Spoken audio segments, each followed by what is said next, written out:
keintiman dengan Tuhan.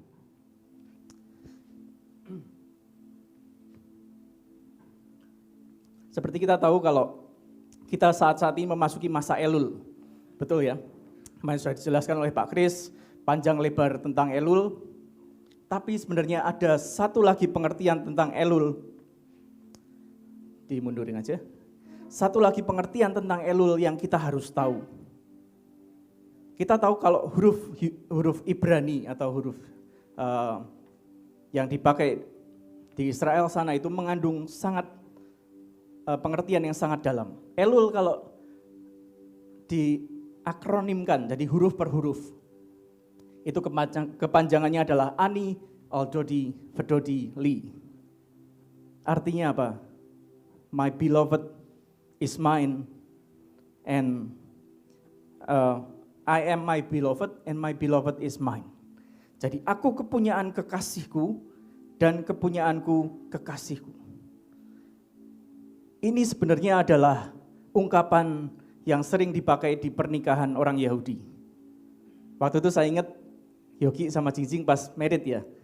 Karena Yogi kan orangnya anti mainstream. Jadi dia enggak mau pakai lagu pernikahan yang biasa, dia mengambil lagu ini. Ani Eldodi Vedodili. Tapi memang itu sering dipakai di pernikahan orang Yahudi. Aku kepunyaan kekasihku dan kepunyaanku kekasihku. Ini ada di Kidung Agung 6 ayat 3. Tapi sebenarnya ini bukan ungkapan antara suami istri yang mau menikah saja. Tapi Tuhan menuliskan ini antara dia, Tuhan dengan umatnya. Dia ingin umatnya menjadi kepunyaannya pribadi, dan Tuhan menjadi milik umatnya secara utuh. Tuhan kita adalah Tuhan yang romantis, amin. Dan Tuhan tidak mau hubungan kita dengan Tuhan hanya sebatas hamba, sebatas umat, sebatas orang yang diselamatkan. Tapi Tuhan mau setiap kita jadi kekasih Tuhan. Jadi kita hari-hari ini, minggu-minggu ini belajar, kita masuk ke dalam keintiman bersama Tuhan. Next. Bagaimana kita bisa masuk ke dalam keintiman bersama Tuhan? Yang pertama kita harus menyadari keberadaan kita itu siapa. Kita sebenarnya orang-orang yang tidak layak, kita orang-orang berdosa. Dan oleh karena pengorbanan Tuhan Yesus kita dilayakkan dan terima pengampunan. Kita tidak pernah bisa layak, kita tidak pernah cukup baik di hadapan Tuhan. Kalau bukan karena Tuhan Yesus yang membenarkan kita dan melayakkan kita di hadapan Bapa. Amin. Dan kita harus menyadari kita itu siapa, kita diangkat, kita dibersihkan, kita disucikan, dimurnikan untuk kita bisa kembali kepada Bapa, hubungan kita dipulihkan oleh Bapa. Satu hal waktu Tuhan Yesus disalibkan, dia bukan hanya mati untuk dosa-dosa kita, tapi juga tirai bait suci terbelah dua. Artinya apa? Tidak ada lagi penghalang. Kita dilayakkan oleh darah Yesus, bisa masuk ke ruang kudus, bahkan ruang maha kudus. Ini sebenarnya nyambung dari apa yang saya sampaikan waktu lalu. Di konsep perjanjian baru, bait suci itu berbeda. Sudah ada perbedaan dengan konsep perjanjian lama. Perjanjian lama ada apa? Pelataran, ruang kudus dan ruang maha kudus. Tapi di perjanjian baru, dituliskan pelataran itu dihilangkan, tidak disebutkan lagi, yang adanya ruang kudus dan ruang maha kudus. Dan dupa ukupan itu, doa kita, penyembahan kita, dipindahkan dari tadinya di perjanjian lama itu adanya di ruang kudus. Tapi di perjanjian baru, itu berpindah masuk ke ruang maha kudus. Artinya apa? Kita dilayakkan masuk ruang maha kudus Tuhan. Jadi kalau kita diselamatkan, Tuhan bukan cuman kita asal-asalan, kita datang ke Tuhan, kita nyembah Tuhan dengan asal-asalan, tapi Tuhan mau hubungan pribadi dengan kita dipulihkan. Hubungan pribadi. Ya. Terus ada penghalang-penghalang keintiman. Kita bisa masuk ke intiman Tuhan dengan Tuhan itu ada penghalang-penghalangnya. Mungkin karena kesibukan. Kita tahu kita tidak bisa intim dengan seseorang, mungkin dengan pasangan hidup kita, kalau kita tidak mencurahkan cukup waktu untuk kita berbincang, ngobrol, mengutarakan isi hati. Kalau kita terlalu sibuk, kita tidak punya waktu, kita tidak bisa intim. dengan seseorang atau dengan Tuhan. Terus kedua, kemalasan. Ya kalau udah malas-malasan, tidak menghargai, ya jangan pernah harap kita bisa masuk ke dalam keintiman. Mungkin ada akar pahit, dan mungkin gambar diri kita rusak. Kita tidak bisa menerima Tuhan sebagai Bapa.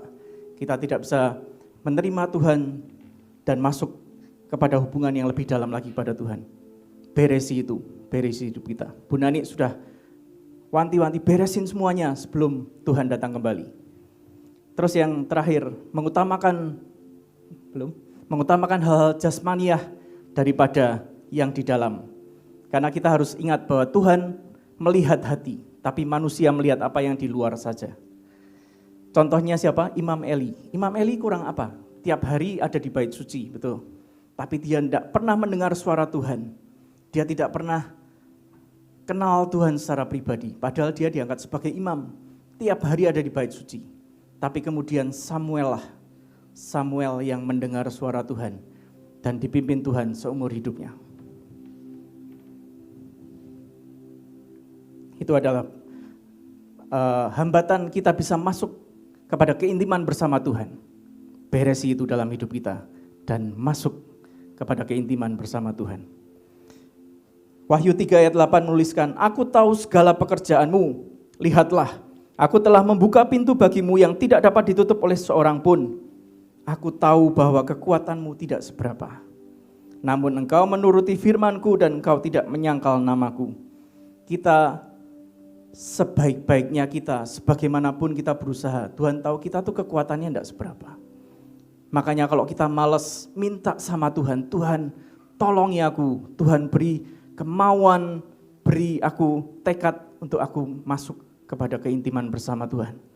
Kalau kita mungkin terlalu sibuk, Tuhan tolong agar kita bisa meluangkan waktu dan mencari wajah Tuhan. Ingat waktu Petrus ditanyai Tuhan Yesus. Petrus waktu di Galilea ditanyai Tuhan Yesus. Petrus, apakah engkau mengasihi aku? Ingat kejadian itu? Dalam bahasa aslinya dikatakan, Petrus, apakah engkau agape aku? Petrus bilang, Tuhan, aku filio engkau.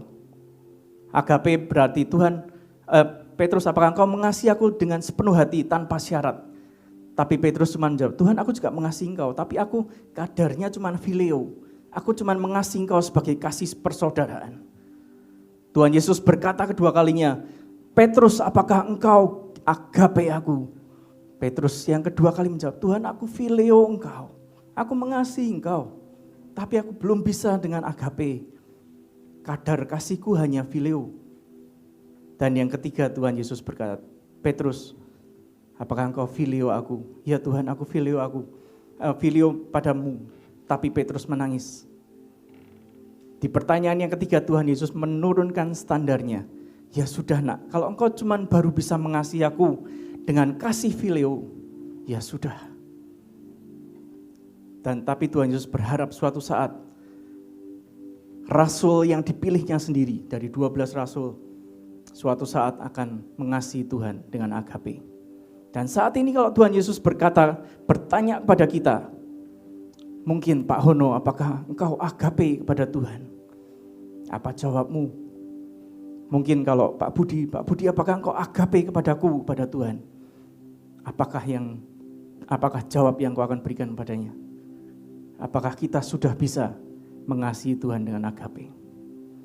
Minta kekuatan pada Tuhan. Kekuatan kita tidak seberapa, kasih kita terbatas. Kasihnya tidak terbatas. Minta Tuhan yang upgrade kasih kita. Next. Yang kedua, keintiman itu berbicara hal yang personal sekali. Saya mau ajak Bapak Ibu Saudara membaca di Yohanes 1 ayat 46 sampai 51. Ini agak panjang tapi kita akan baca bareng-bareng. Bisa ditayangkan? Yohanes 1 ayat 46 sampai 51.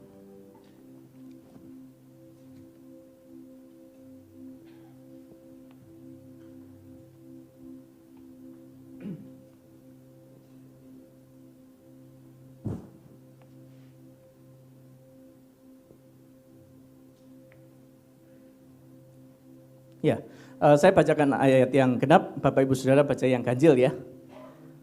Yohanes 1 ayat 46 mulai, bisa diturunkan dikit, kepotong ini gambarnya, teksnya. Media, kepotong dikit. Ya, sudah. Oke, saya bacakan Yohanes 1 ayat 46. Kata Natanael kepadanya, mungkinkah sesuatu yang baik datang dari Nazaret? 47, 1, 2, 3.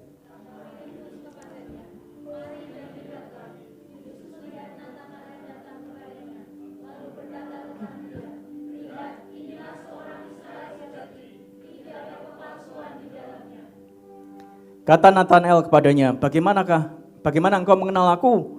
Jawab Yesus kepadanya, sebelum Filipus memanggil engkau, aku telah melihat engkau di bawah pohon ara.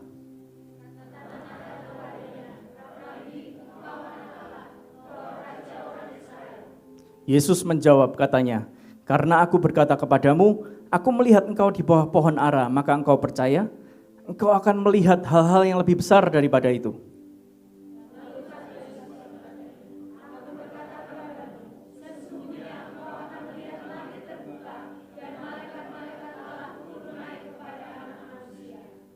Oke, sampai situ aja. Ini adalah kisah tentang Tuhan Yesus bertemu dengan Natanael. Natanael tadinya ragu apakah Tuhan Yesus adalah Mesias yang dijanjikan. Dia bilang, apakah ada hal yang baik datang dari Nazaret? Terus waktu berjumpa dengan Tuhan Yesus bilang, aku melihat engkau di bawah pohon ara. Kelihatannya simpel ya. Dengan satu kalimat itu, Natanael tiba-tiba berubah. Tuhan, memang engkau orang yang dijanjikan itu. Sebenarnya apa yang terjadi? Kalau kita tahu adat istiadat Yahudi waktu itu, setiap orang itu punya tempat pribadi di mana mereka datang kepada Tuhan. Ada secret place masing-masing. Itu tidak diketahui semua orang. Dia tidak bilang ke siapapun kalau dia datang ke tempat itu untuk berdoa buat Tuhan.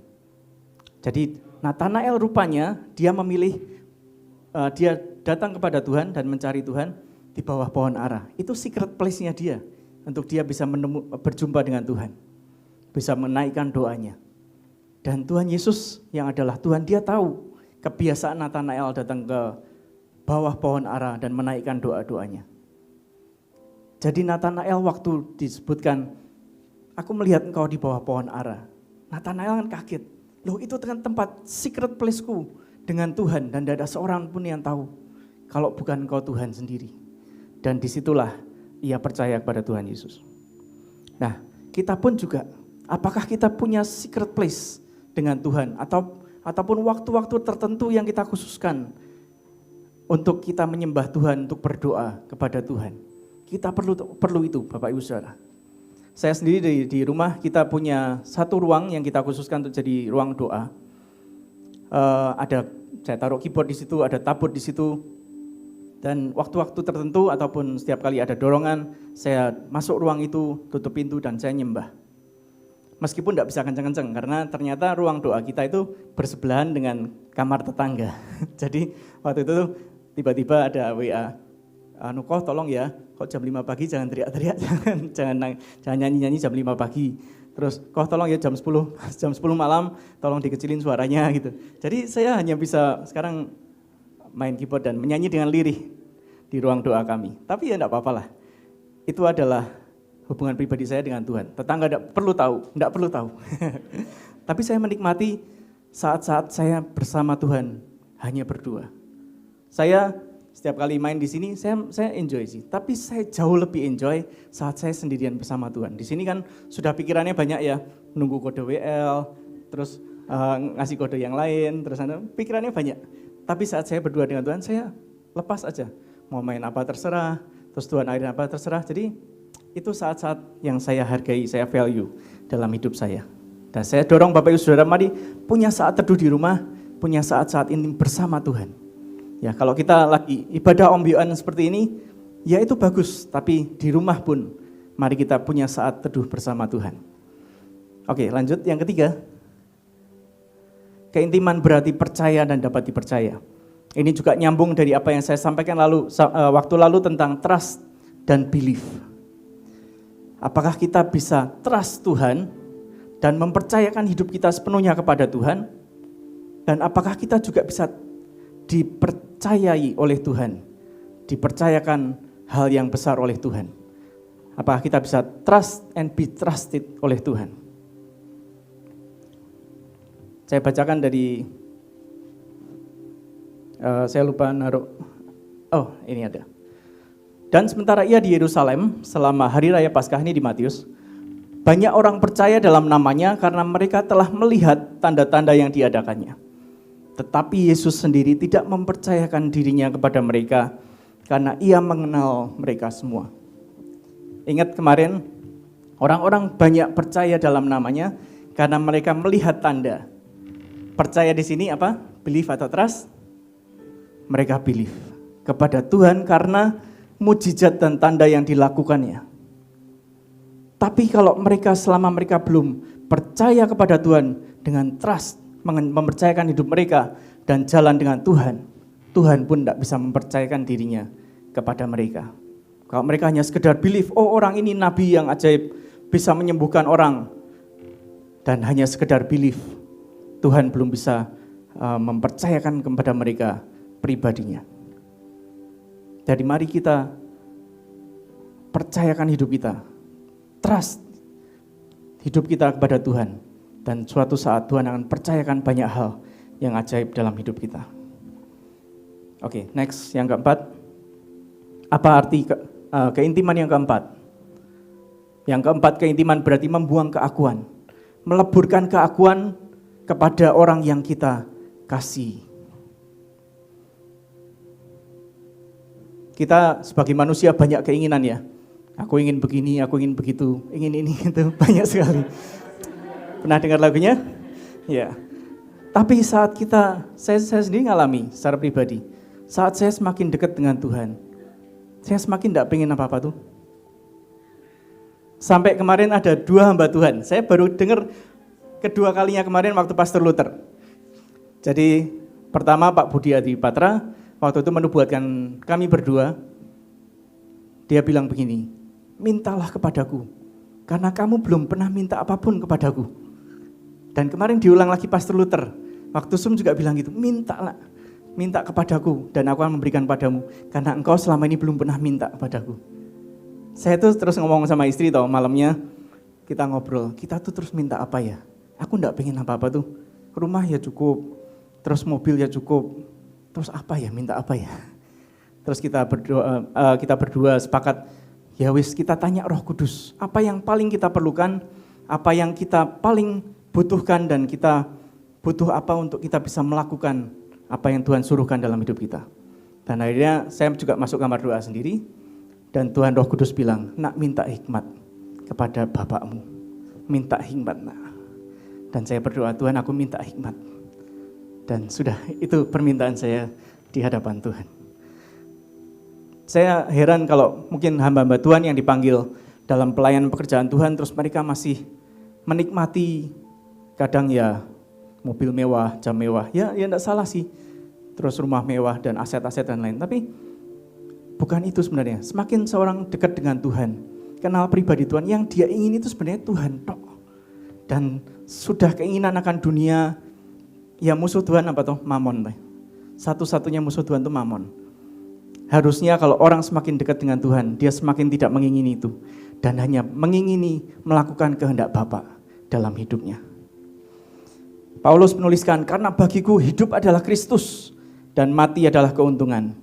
Filipi ayat 1 dan 2. Ini siklus manusia hidup itu ada sebenarnya 3. Kalau di psikologi BCD ya. Yang pertama B itu born, manusia itu dilahirkan. Terus B, C, D-nya itu die, akhirnya meninggal. Nah antara born, lahir dan manusia akan meninggal, di tengah-tengahnya adalah C. C itu apa? Choices. Pilihan-pilihan, keputusan-keputusan yang harus dibuat. Nah, kita manusia semua lahir, kita tumbuh dewasa dan akhirnya kita akan meninggal. Nah, selama hidup ini, C apakah yang kita isi dalam hidup kita? Choices apakah yang kita isi dan kerjakan selama hidup kita. Kita bisa memilih untuk kita melakukan kehendak kita sendiri, kita bisa memilih untuk kita mengejar cita-cita dan jadi sukses menurut pandangan kita, atau sebaliknya kita bisa menyerahkan itu kepada Tuhan, dan Tuhan kehendak-Mu yang jadi, dan hidupku hanya untuk melakukan kehendak-Mu. Itu pilihan yang harus kita ambil dan keputusan yang harus kita ambil selama hidup kita. Orang yang intim dengan Tuhan dan sudah bisa membuang keakuan, dia akan jadi orang yang seirama dengan Tuhan. Kerinduannya juga kerinduan Tuhan. Dan juga hatinya Tuhan ada dalam hatinya. Dan apa yang Tuhan tidak suka, orang itu juga tidak akan suka. Apa yang Tuhan benci, orang itu juga akan benci. Tuhan benci dosa, orang itu akan benci dosa. Itulah arti keintiman yang keempat, membuang keakuan. Terus ada teks sedikit di sini, ada kata-kata keintiman berbicara tentang sikap hati dan keputusan. Itu setiap keputusan, choices yang harus kita ambil untuk mencintai. Di dalamnya terkandung kesetiaan, kesediaan berkorban, dan situasi apapun yang tidak akan dapat mengubah keputusan yang dia sudah ambil untuk mencintai orang atau pribadi yang dia cintai. Ada di sini tertulis kesediaan berkorban. Mungkin Bapak Ibu pernah dengar kata-kata, we can give without loving, but we can't love without giving. Kita bisa memberi kepada seseorang tanpa mencintai. Betul kan? Kalau kita memberi sedekah di jalan, atau memberi pak parkir, kita kan tidak mencintai toh. Jadi ya memberi aja, nah dorongan hati atau kita kasihan. Tapi kalau kita mencintai seseorang, kalau kita mencintai Tuhan, kita tidak ada dorongan selalu untuk kita memberi kepada Tuhan. Dan bahkan kita memberi yang terbaik, kita rela berkorban untuk orang yang kita kasih. Yang kelima, keintiman berarti tidak mengambil keuntungan untuk diri sendiri, tidak mengeksploitasi. Kalau kita masuk ke dalam keintiman bersama Tuhan, kita tuh pengennya apa tuh? Belajar meraba hatinya Tuhan. Tuhan sedang bergerak kemana, Tuhan sedang rindu apa, dan itu kita selalu ingin memberikan apa yang Tuhan ingini. Kita sering baca di Mazmur 91, terutama ayat 4, sungguh hatinya melekat kepadaku. Orang-orang yang intim hatinya melekat kepada Tuhan. Kalau orang yang tidak intim, tidak mungkin hatinya melekat kepada Tuhan. Dan janji Tuhan apa? Aku akan meluputkannya. Aku akan membentenginya. Kalau kita dibentengi Tuhan, itu adalah tempat paling aman di seluruh dunia. Sebab ia mengenal namaku. Ayat ini dan setelahnya adalah janji-janji Tuhan. Itu hanya untuk orang-orang yang intim dengan Tuhan, yang dekat dengan hatinya. Kalau tidak dekat dengan Tuhan, ya ayat ini tidak akan berlaku. Yang terakhir, ini yang tadi saya bilang, kita dua kali hamba Tuhan yang berbeda bilang, mintalah nak. Karena ada ayatnya di Yohanes 15 ayat 7, jika engkau tinggal di dalam aku, dan firmanku tinggal di dalam kamu. Ini adalah berbicara keintiman. Seperti tadi kata Anil Dodi Bedodili. Kan tadi aku kepunyaan kekasihku dan kepunyaanku kekasihku. Itu sebenarnya paralel dengan ini. Jika kamu tinggal di dalam aku dan firmanku tinggal di dalam kamu, maka kata Tuhan, mintalah apa saja yang kamu kehendaki dan kamu akan menerimanya. Saya akan simpulkan begini. Mari kita belajar, kita masuk dalam kedewasaan bersama Tuhan. Kita cari wajah Tuhan. Kalau selama ini kita cari tangannya, kita minta mujizat, kita minta Tuhan menjawab doa kita, kita minta Tuhan menyelesaikan pergumulan kita. Mari kita belajar, kita cari wajahnya hari-hari ini. Ingini pribadinya dan bukan hanya tangannya, bukan hanya pertolongannya. Apa bedanya dengan pesugihan kalau kita hanya minta, Tuhan tolong ini, Tuhan berikan aku ini, apa bedanya? Tapi Tuhan mau kita cari wajahnya. Karena jalannya sudah terbuka saat Tuhan Yesus mati di kayu salib. tirai bait suci itu terbelah dua. Ayo nak masuk dalam ruang kudus, ruang maha kudus, masuk dalam keintiman bersama Tuhan. Dan saat kita menemukan wajahnya, kita sebenarnya menemukan apa? Sumber berkatnya. Kita tidak hanya menemukan berkat-berkat yang recehan, yang kecil-kecil, yang tercecer. Tapi kita menemukan sumber berkat itu sendiri. Hari-hari ini kita lagi banyak diserang lah, secara roh, secara spirit, kita lagi banyak serangan. Tapi kalau kita dekat dengan Tuhan, kita selalu ada di hadirat Tuhan. Itu adalah tempat paling aman. Dan kuasa manapun, roh apapun tidak bisa menembusnya. Karena kita ada dalam perlindungan yang maha tinggi. Jadi itulah, kadang kalau kita pikir, apa yang aku dapat kalau aku dekat dengan Tuhan, cari wajah Tuhan, sungguh-sungguh apa yang aku dapat? Pertama ingat, Tuhan tidak bisa dimanipulasi Bapak Ibu. Tuhan tidak bisa kita ngejar Tuhan setiap hari ke gereja, tapi Tuhan melihat hati kita, ada kerinduan enggak, ada kesungguhan enggak untuk mencari Tuhan. Tuhan melihat hati, Tuhan tidak bisa dimanipulasi sama sekali. Dan bagi orang yang Tuhan menemukan, dia benar-benar mencari Tuhan. Dia ketemu sumber berkatnya, dia ketemu dengan Tuhan segala Tuhan dan Raja segala Raja itu. Seperti Esther waktu dia menyenangkan hati Raja, tongkat Raja diulurkan kepadanya dan mintalah apa aja, maka akan kuberikan kepadamu. Itu kalau kita mengingini Tuhan pribadinya. Dan saat kita menemukan Tuhan, kita menemukan segalanya yang kita perlukan. Amin. Oke, saya akan ringkas. Pertama, kita sadari keberadaan kita di hadapan Tuhan. Suatu karunia yang luar biasa kalau kita menerima ajakan Tuhan, ayo nak masuk dalam keintiman. Masuk, jangan puas dengan apa yang ada pada kita. Masuk lebih dalam lagi, masuk lebih dalam lagi. Yang kedua, keintiman itu adalah satu yang sangat personal.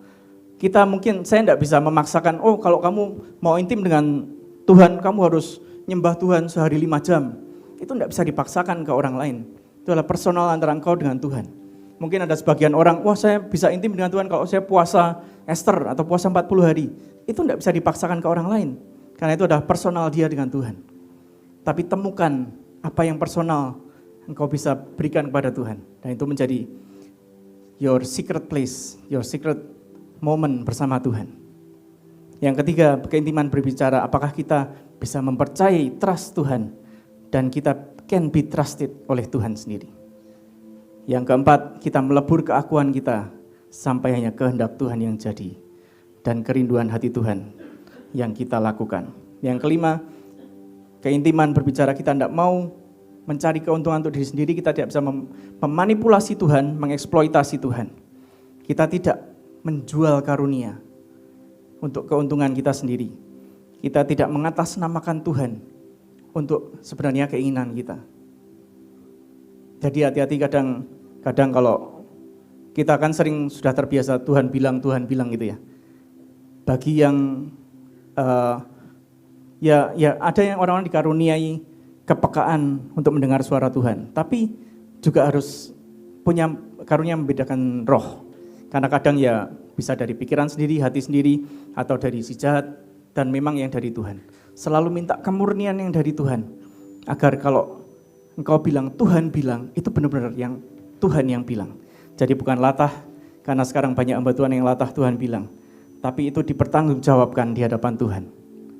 Bukankah hukum pertama bilang, jangan memakai nama Tuhan atau mengucapkan nama Tuhan dengan sembarangan. Tak kira itu sembarangan loh. Kalau dia kepikiran apa terus tiba-tiba bilang Tuhan bilang, hati-hati. Paulus pun kan kadang juga ada batasannya. Ini menurutku, bukan, ini Tuhan. Ini pendapatku, ini Tuhan. Dia pun bisa memilah-milah apa yang benar dari Tuhan dan dari pendapat pribadi. Ya, saya kira itu aja. Kita akan sama-sama doa di hadapan Tuhan. Siapa yang mau masuk ke intiman bersama Tuhan? Oke, kita menghadap Tuhan dalam doa.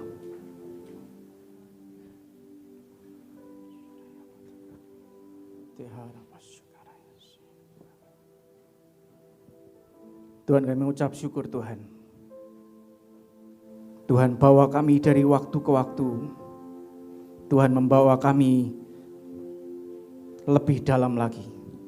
Tuhan mau membawa kami Tuhan lebih masuk lagi ke dalam mahligai cinta-Mu, agar kami menemukan Tuhan.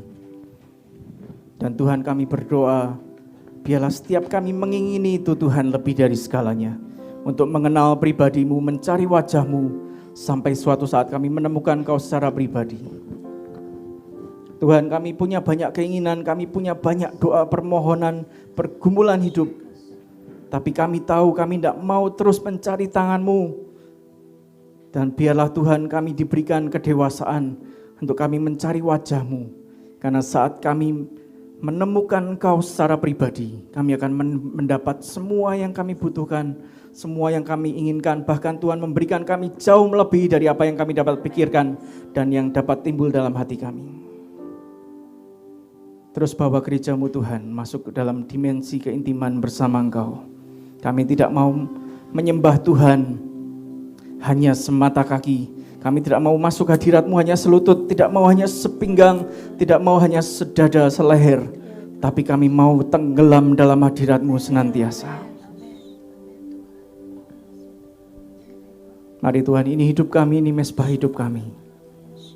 Dan kami diingatkan kalau menjelang kedatangan-Mu yang kedua kali, Tuhan Yesus datang menjemput mempelai, dan bukan hamba, dan bukan pekerja, dan bukan apapun, tapi Tuhan datang menjemput mempelai-Mu. Kami berdoa agar kami menjadi mempelai-mempelai Tuhan yang siap untuk menyongsong Tuhan Yesus datang kedua kali. Terima kasih Tuhan. Biarlah kerajaan-Mu datang, kehendak-Mu jadi, dan nama-Mu dipermuliakan di atas segalanya. Terima kasih Tuhan. Di dalam nama Tuhan Yesus kami berdoa dan mengucap syukur. Amin.